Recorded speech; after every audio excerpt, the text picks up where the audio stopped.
everyone. Very good morning. Very warm welcome to today's session, our today's webinar on data visualization for sales and marketing with Tableau. Now, marketers basically understand that when providing insightful analytics to our clients or reporting to the executives or other business units, it's going to be important to know how you're going to unlock the value of your data. All right, so be it across sales or across, let's say, your email campaigns, your social media, or online sites like your firms, all of these are dealing with hundreds and thousands of interactions every day. So as I was mentioning now, you across the sales or the social media, the online site that firms deal with, there are hundreds and thousands of interactions that happens every day. All right. So here's the big question. How can the marketers or sales team help your colleagues, in order to serve the customers better with data-rich insights that don't require hours of effort or specialist knowledge? Now, that's the big question. That's exactly why we're here. All right. So before we go on discussing this entire topic in detail here, let me introduce myself to all of you all and also set across certain ground rules. So there you go. That's Farhana Ahmed. That's my name, and a little bit about myself that I'm going to quickly let you know about. I'm an accredited Tableau desktop trainer, and I've conducted 30+ training sessions on Tableau desktop exam preparations for close to about 300+ participants from multiple corporates and educational institutes. In terms of certifications, I'm an accredited Tableau trainer for desktop. I am a certified MicroStrategy trainer as well as MicroStrategy certified. In terms of my experience, I hold a 4+ years of total experience as an IT trainer and content developer. In terms of my role, well, I'm an education specialist with about 4 years of experience in BI application with expertise in MicroStrategy and Tableau. In terms of training, I'm an expert Tableau and MicroStrategy trainer with 4 years of experience, where I'm also into designing courses, content development, facilitating various training programs. So I've delivered across various trainings on Tableau and MicroStrategy courses in India and overseas as well. And yes, of course, I've hosted many webinars on Tableau as a subject matter expert as well. So that's going to be all about me here. Now, so let's begin. Now, before we start discussing on how we are going to be talking about some reasons of why making sense of data is important, all right, what I'm going to do is I'm going to quickly put up a poll session here for you all. All right, so I'm going to request each one of you all, just give me a few moments here, and let me just put up a poll question open for each and every one here. And before that, let me quickly check on the questions, if any. All right. Apurva, in terms of what is data visualization, we're definitely going to talk about that. So I hope you can just hold on while I come on to that topic. So yes, I'm going to explain what is data visualization shortly as I proceed ahead. All right. As mentioned, please ensure that you're going to put in all your questions in the Q&A section, while any confirmations regarding whether you can view my screen, screen frozen, voice not heard, all that in the chat section, while questions in the Q&A section. All right. So I'm going to post up the poll. Give me about a few seconds here, and let me just quickly post up the poll here for you all.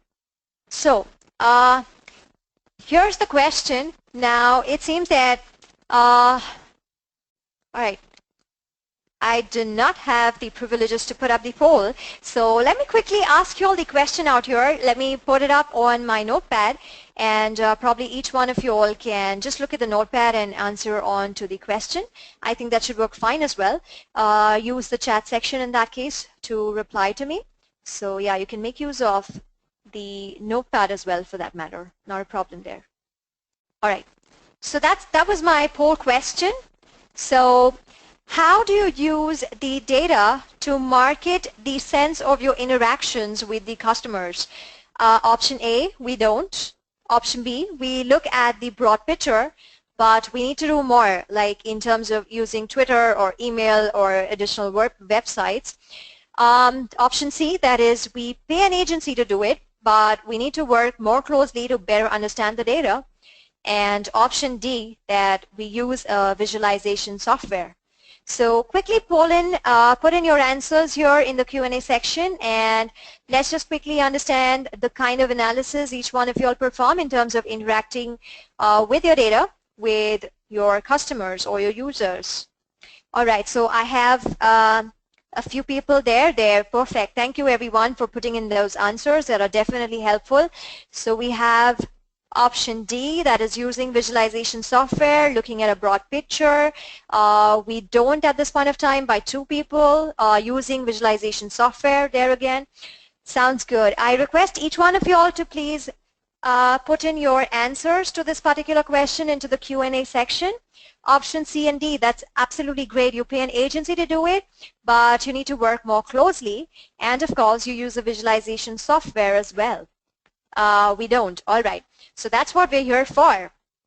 Sounds good. So we have a mix of pattern here that is getting used by people. Please keep sending in your answers so that we can analyze it in a broader sense as well. So basically, that's what I wanted to understand, that how do you use the data? And when you say we don't, or when you say we look at a broad picture but we need to do more, or when we say we pay an agency, or using a visualization as well for that matter. Now all these 4 answers somewhere are linked in understanding, in knowing and identifying that we want to know. That's the reason that we want to understand that as marketers, as salespeople, how can we provide additional insightful analysis?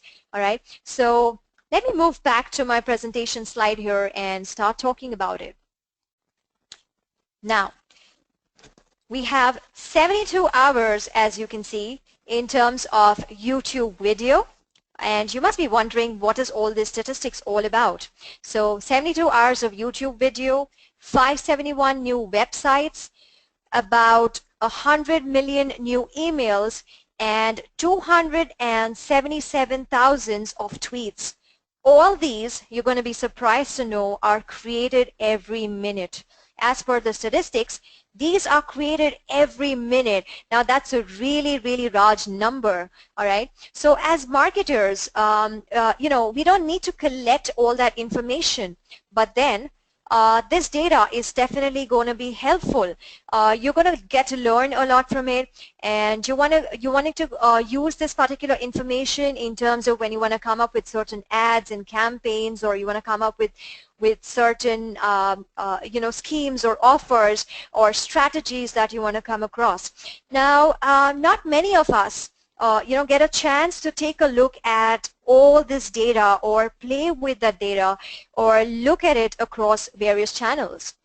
So what happens is your companies, they expect us to be joined up in terms of thinking and understanding the various channels of marketing. So you have different channels, as you can see, like you can tweet, and you can send emails, you can use websites, YouTube videos, you can for that matter, other than this, use a lot of bulk SMSing and calling, as well as different schemes depending on the kind of marketing strategy or the kind of marketing that you're performing, the kind of customer, the kind of channel that you're working for.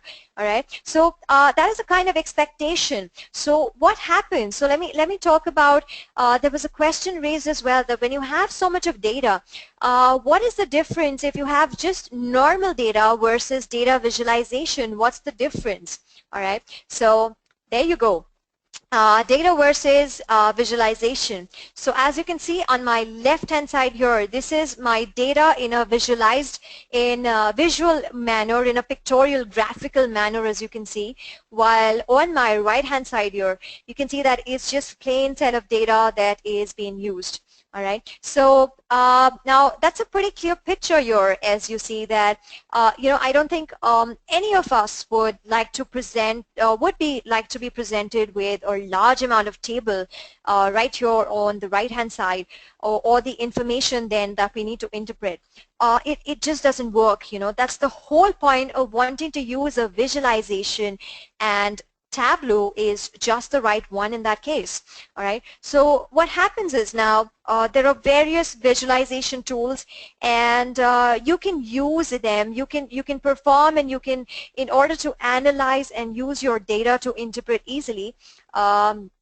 It's going to be easy in terms of using these kind of visualization tools, where you can convert your raw data, as you can see, into a more graphical, pictorial manner. It's more easy to identify than in that case. Like on your left here, it's talking about food products, and based on the graphical view here on the triangle, the heights and size, you can actually identify that which particular food category here is least sold or used in terms of, or has more sales in that case, or more category, depending on the kind of visualization, right? So that's how you can actually, you can see clearly the data versus visualization challenge here. All right. So, but something that we do not consider now, it doesn't always work that way, that the whole point of using visualization is going to be helpful, because you do not want to keep kind of using these kind of raw data, raw tables here, and interpret what's coming up. So when you have something more pictorial, it's more easy. It's more about making your large amount of data approachable. In fact, what we do is putting this large data into a form of a graphical representation that allows us to interpret the data more easily, right? So let me say that this is an art that is involved.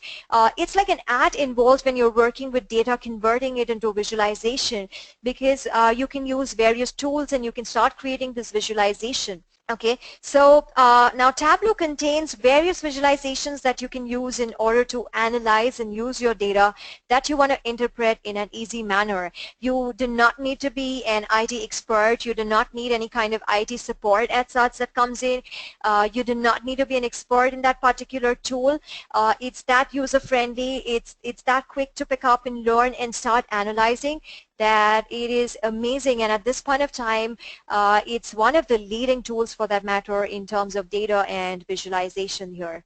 All right. So, but something that you have to be careful about now, as marketers, as sales team people, you need to be really, really careful about how you're going to create and interpret your data. All right. You need to think about what you don't want to know and what you want to know, because then, of course, you cannot get paralyzed with the information of what you don't have. All right, so you rather work with what you have and then come on with the analysis. So now when we talk of that, where exactly do you start? So where do we get started in that case? So the number one rule is that don't rush in. All right, don't get hung up with all the data that you've got. You've got huge, massive data, and the number one rule that we've observed and noticed is that a lot of times marketers go in, rushing in, wanting to, just get there and start analyzing, creating those visualizations, and there you just want to have it all. So rule number one: never rush in. Don't get hung up with the data that you have. So that's in fact the number one reason that people don't get started with interacting with their data at first. So ideally, if you've been working in a real life scenario, you've been working with creating visualizations and tools, you'll notice that you do not just jump into creating visualization. So what happens typically? Now, typically, let's say I would start by looking at the various points of where I would want to start interacting with my customers, understand the aspects of the points that I want to alter. Let's say I'll find out about the process, how is the particular process being followed for that particular customer or user that I'm working on strategizing my marketing or sales strategy. Let me give you an example here in this case. So let's consider a website. Now, I would want to see how many different channels on my websites are being marketed. You know, how many different channels across the market there are being marketed or using a website. So I'm going to start gathering the details, and usually once that's done, once I start analyzing with what I need, people would want to jump on to creating dashboards. But that's just assumed, you know, because you think you have all the data, and hence you think that there you have a clear picture and that we should start working on it. But in reality, it's something like this. All right, so it's pretty murky. You're not entirely sure of what you're looking at.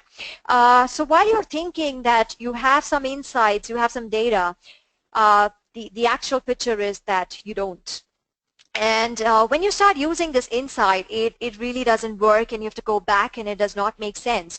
So how are you going to go about in coming on to this particular situation where it's picture perfect or straight road ahead, wide and clear, that you can move forward instead of being in this particular reality, a scenario that is pretty murky here, as you can see. So what are the steps that you need to worry about before you get onto that visualization? Let's start talking about those. So the very first challenge, now that's going to be the quality of your data. All right. So normally, the most boring part, honestly, that's going to be the most boring part of this journey, that you've got to understand how good the quality of the data is, and based on that, you need to then act accordingly. So what you're going to do is you'll have to check and ensure. You might want to find out if the data that you have, is it being entered manually by a particular sales or marketing team? Is there an automated way that's being used? What is the approach in that case that's being used? So based on that, that's how you would want to come on to the analysis there, all right, and start understanding the quality, start understanding how good the quality of your data is, and based on that, you will want to start working on it accordingly. All right. So now, once you've understood, you've analyzed the quality of the data, this can be cleaned further. It is possible to use the data such that you can produce additional information. So you need to be really, really careful with that, because this is a really long time consuming process, and it is very, very, very important. Now, if you notice, I'm really stressing on the very here, because this process, it makes a huge difference on what you analyze and what you don't analyze. All right. So before I move on to discussing on the other steps that you need to worry about before you actually jump on to creating certain visualizations, I just want to confirm, does anyone have any questions there? What is the steps to take if data is entered manually or automatically? All right. Joydeep, in case if it's taken in manually or automatically, that's what you need to identify, because if it's done manually, you need to be more careful in terms of getting your data cleansed, because there can be instances where there can be possibilities of errors in that case. A lot of times that we've seen, because if I'm entering it manually, I might miss out on a particular entry, or at times I might just add in a particular error in terms of putting in a particular numerical data. So that's what you would again want to check and identify and confirm. In case if it's done automatically, you need to check at what level is it entered. Is it happening at a monthly level, a weekly level? And based on that, try to understand when you're creating a visualization whether you want to come up with a monthly analysis or a yearly analysis, a quarterly analysis. So based on the automatic updates, you might want to then understand that the data that you're going to finally come across, the cleansed data that you're going to work on further, should it be then rolled up or rolled down for that matter to achieve the monthly or the quarterly or the yearly levels that you want to analyze at. So based on whether it's manual or automatic, you need to clean it further and come up with a more systematic, a more cleansed, more transformed data that can be used, a more structured data that can be used. So I hope that answers your question there, Joydeep. So talking about challenge now, the next thing that you need to know is that you need to understand your data as well. So the next challenge is in terms of understanding your data.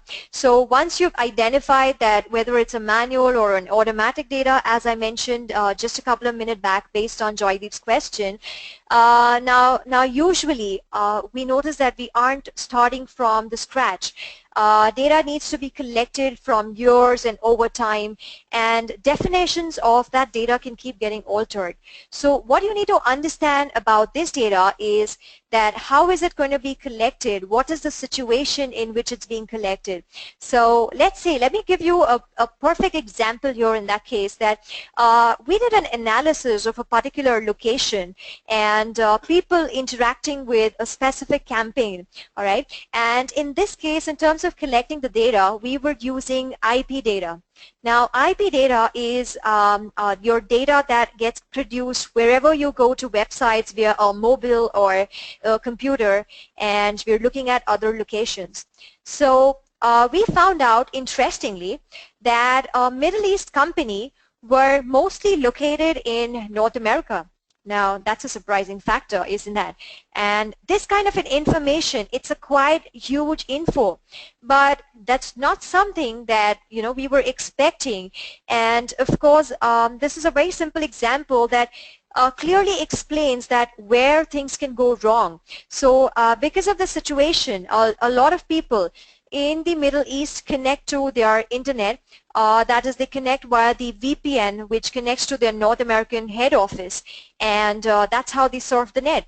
So while the IP data, it's a good way of understanding the location, a large portion of the audience was connected via VPN, and what we were actually seeing in terms of the location was their head office, and this can completely ruin the interpretation of your results. So as marketers, as sales team, you also need to be one of the biggest challenges that with the quality, you also need to understand, as I mentioned, whether it's manually entered, automatically entered, where exactly are you gathering this particular data from. So based on this example, that's how you realize how important and critical it is to understand how your data is being collected. All right. Now, talking about outliers, this kind of an example again, we often remain focused on the major reason of doing the campaign, the major chunk of people that we want to reach out to. So it's the outliers that can help us identify, or that can also play a spoiler to a whole campaign. So with Tableau, you have various visualizations that you can start using in terms of identifying the outliers. So we have visualizations like the spark line, we have visualization like the scatter plot. Those are what help us in identifying the outliers, and makes it easy for us to come on to our particular analysis. All right. So with these now with the kind of challenges, with these challenges of understanding the quality of the data, understanding the you know, the whole data that you have there, moreover you don't want to rush into it. Now we can actually start thinking about visualization. So with all these challenges, we can now see that it's a pretty good, clear situation to move ahead, and you can actually start thinking about creating your visualizations, because now you understand your data, you've got the data cleaned and structured that you can bring to use, and based on that, you can now use your tool, that's Tableau, to start visualizing this data. All right, so we can now start seeing our data and looking into deeper insight and analysis. But before you do that, what's important is that you need to start questioning and analyzing, and based on what you want to build. So you have your data now, it's cleansed. You need to now start considering that the end user, whether do they understand the visualization. You may be creating the visualization, but you might not be the end user for it. So the trick here is to really understand the audience or the goals and things like that. So, you know, because Tableau can allow you to get into deeper analysis and go further with your data, where you can ask more questions on what you already have. But at the end of it all, your visualization needs to be valuable. Otherwise, it's just going to be creating a pretty picture, but it's not going to be significant enough. So that's what you need to understand in terms of question a lot, try and come up with what exactly am I trying to present. So let's say I'm going to be presenting my data where I'm trying to analyze let's say my sales across time. Now, when I want to portray something like this, one of the best examples would be that I would want to use from the various visualization that Tableau provides, I would want to use a line graph because that's one of the best visualizations to be used. So you need to consider at the same time that when you're using visualizations, which is the best one, what is the usage of each one of them. So they can look pretty in terms of putting it up, but which one is ideal in terms of the kind of analysis you want to perform is what you might want to look at. So I've opened up Tableau here, and let me open up the sample workbook, the Superstore workbook that's present here, and quickly give you a outlook on this is what your Tableau, those of you who never worked on it at all. All right, so basically I'll just run you all through the slides that I was using earlier a few minutes back. Just give me a moment there and then I'll switch back to the environment. So ideally I was talking about, we were talking about data versus visualization where I was on this particular slide, and then we moved on to talking about where do we start. And as I mentioned, it's a clear picture that you can see, but in an ideal reality, that's not the case. It's a pretty mucky challenge. You need to check on certain data challenges like the quality, understanding your data, identifying the outliers, and then finally you have a cleansed data that you can make use of and start thinking about a visualization. Now once you're through, you need to start questioning of what is the kind of visualization or analysis that you want to provide. And that's how I then moved on to the Tableau environment here. All right. So based on this, so here we were where talking about, there was a question put up by Joydeep in terms of how do we cleanse the data. Joydeep, you have a lot of ETL as you call in terms of ETL, that is your extract, transform and load. You have these particular data team that help you in cleansing your data. You have various tools as well that can be used. So you have Informatica, or you have various other tools that can help you in terms of cleansing that particular data. So you can do it manually as well, but then yes, that's definitely going to be time consuming, and you have certain data cleansing tools as well to make use of.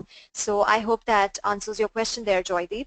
So based on the Tableau here that you can see that this is a particular dashboard, a visualization, as you can see, where you have the entire executive overview based on a map visualization, a map that's been used here. And notice now we have the monthly sales by segment and product category. Now when I hover over, let's say I'm on, as you can see, a tooltip here, and I can see details about the profit ratio, sales and profit for Washington.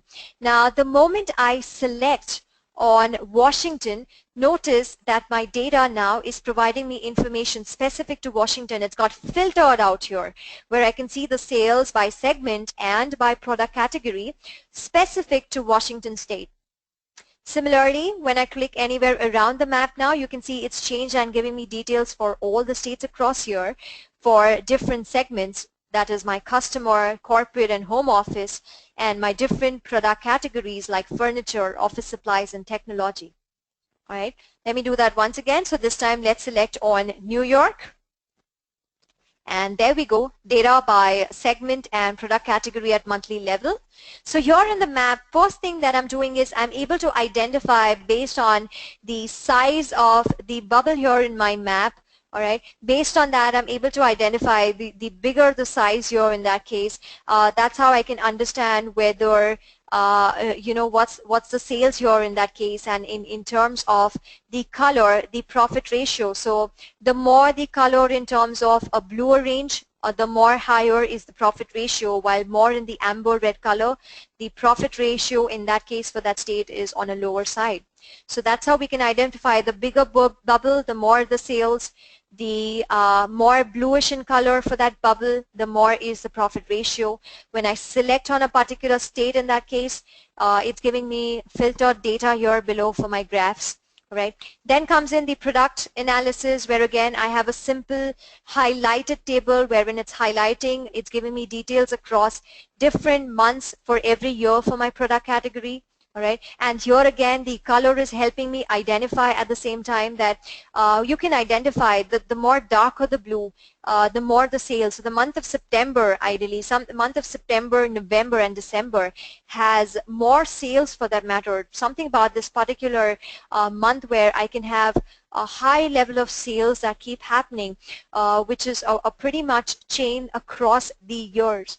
And here again, when I click on, let's say, my December 2013 for furniture, it is now providing me filtered data. It's highlighting, as you can see, just the selection and providing me data just for my furniture across various customer segments. So these are the different kind of visualizations that you can start creating using Tableau here and start providing information.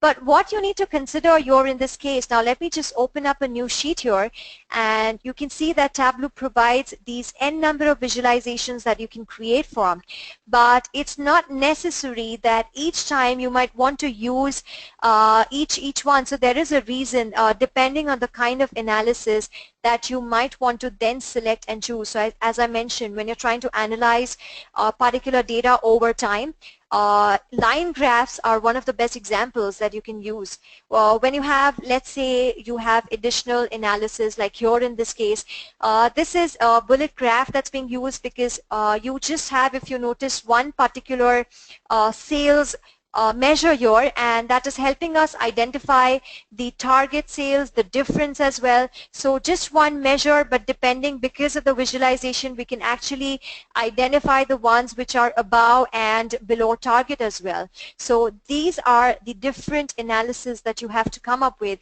You need to start questioning, you need to start analyzing what is the kind of visualization that you want to pick up. Is it going to be friendly in terms of the user that you're creating for?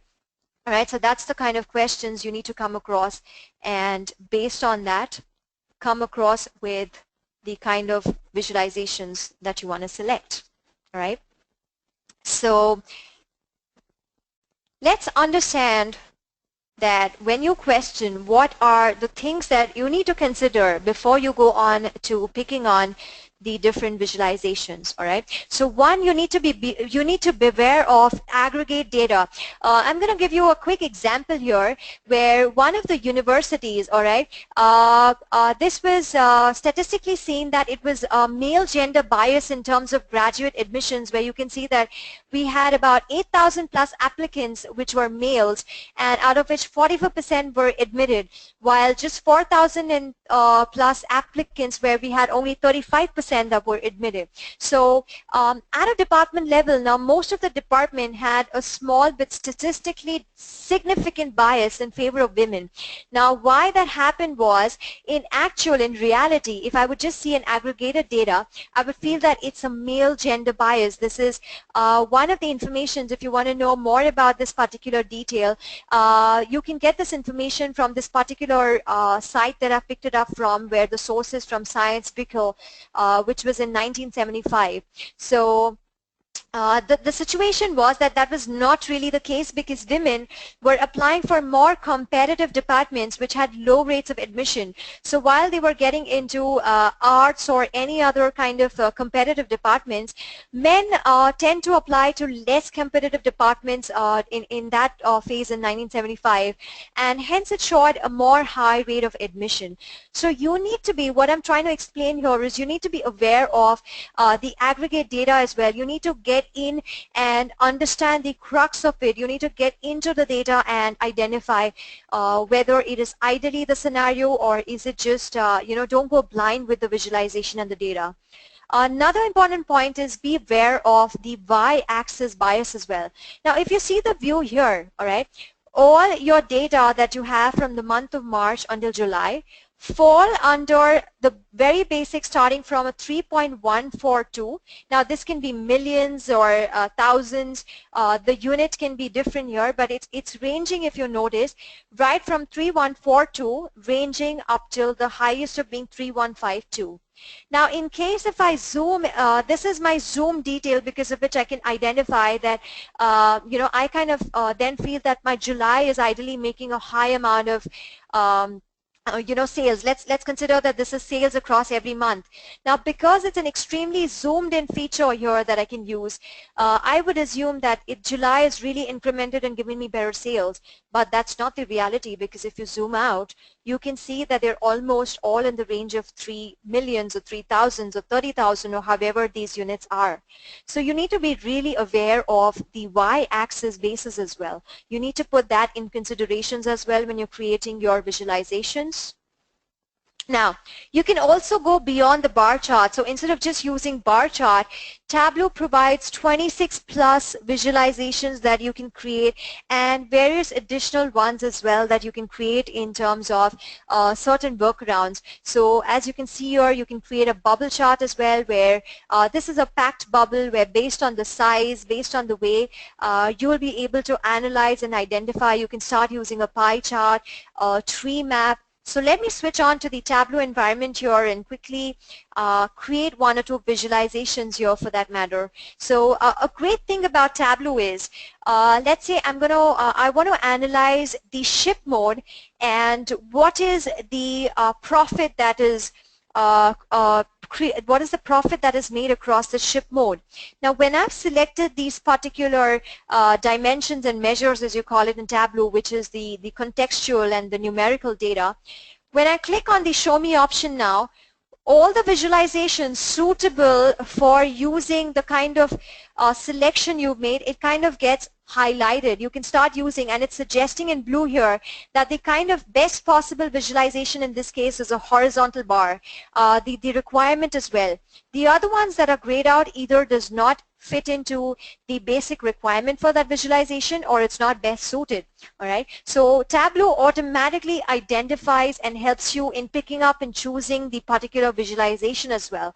Now, let's see. Let me choose discounts as well, and instantly notice now from a bar it is now suggesting, it's highlighting that since I'm using two measures, two numerical data, it is more sensible that I start using a scatter plot in terms of identifying my view. Let me click on it, and Tableau has automatically identified based on my 4 kinds of ship mode with the different kind of shapes here, where I can actually start aggregating and identifying the discounts and the profits for each of the ship modes. And if you notice here, standard class had the highest amount of profits as well as the highest amount of discounts as well that have been provided. All right. So in case you want to change this particular visualization, now this is where we were talking about that you need to start questioning and also identifying that, is this going to be easier for your end user, all right, in terms of identifying and interpreting the data? Maybe not. So although this is one of the best kinds, I might just want to give them a simple bar graph in that matter. All right. So here I can then again start manipulating. I can start changing. I can swap my axis here, wherein I can talk about profits and discounts. Let's say I want to compare between them, so I would want to create a dual axis. So right here, I can from the drop down select a dual axis, and I can now start identifying the discounts and profits as well. All right, on a similar axis here. I can change the kind of view that I have. Let's say I want to create a combination. It's picking up the automatic graph type. I want my discounts to be a bar, and I want my profits to be a line. So there you go. It's that simple. That's how you can keep making use of Tableau, and you can keep creating on different kind of visualizations there. All right. So you can actually go beyond the bar charts, and you can actually start creating each one of them. And you will further ahead when you have when you enroll for understanding. We have Simplilearn providing you a detailed course on Tableau on how you can use it, what are the different visualizations. That's where you can start understanding them in detail. Now in 1 hour, I'm not really going to be able to provide complete details here. So this is more like a discussion of how it can be useful. So yes, Tableau is going to allow you to go beyond the bar charts.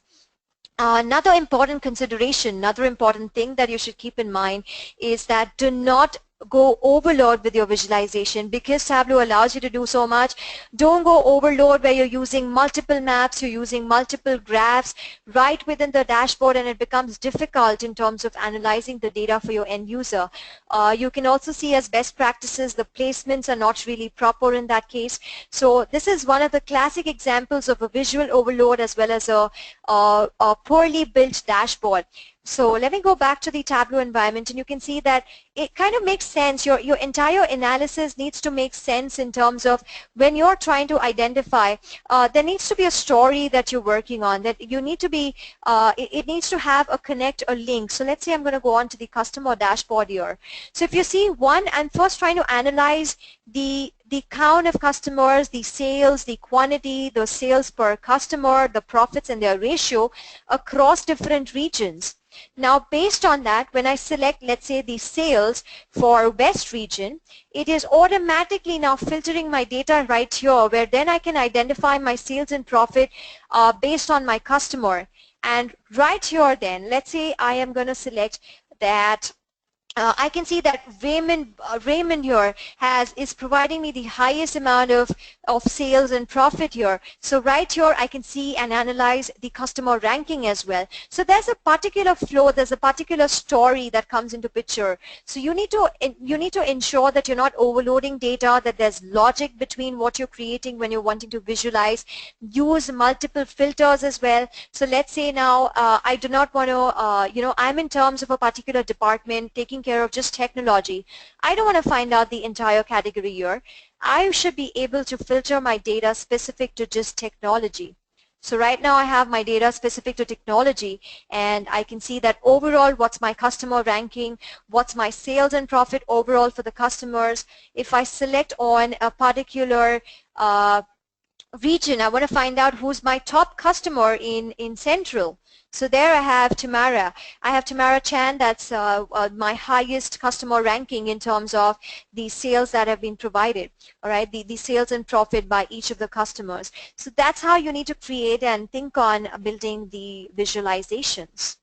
Let's go ahead, and with that, let's talk about the key takeaways, that your visualization should inform not just, it should be more information based, not just a pretty look when you're wanting to provide visualizations, because as you noticed, Tableau allows you to create a lot of visualizations. It's got 26 plus options automatically that allows you to create based on your selections of the data that you have.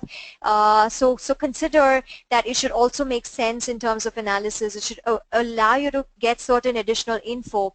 A lot of potential insight where you can start with the most important information first. But mostly also, don't forget in terms of understanding and cleaning your data, get it cleansed first, get it structured so that it starts making more sense. And based on that, look at outliers where you want to probably identify or have your potential new opportunities that you want to find out. Understand what you're trying to take away from your data. Let that guide you based on that, the kind of choice of visualization that you want to make. Shy away from the kind of dashboard overload that you create, because you might want to give all the information at once, which ideally would not should not be the right case. And in most cases we've seen that customers come back saying that I'm really not getting what this entire visualization is all about. It looks pretty, it looks picture perfect, but not really helpful. So don't shy away from dashboard overload.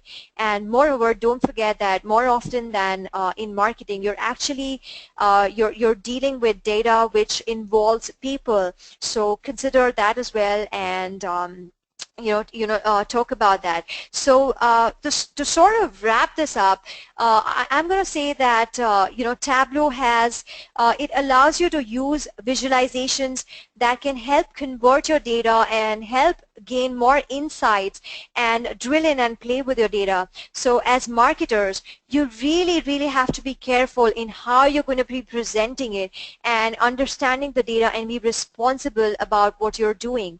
All right, so that is something that you have to consider, and based on that, That's what Simplilearn helps you in, giving you more details. So we're a company here that provides you various courses. We have about 1,000, 10,000 plus professionals every month with 400 plus courses and spread across 150 countries. So that's where we're the largest certification training destination, as you can see. So have a good day, everyone.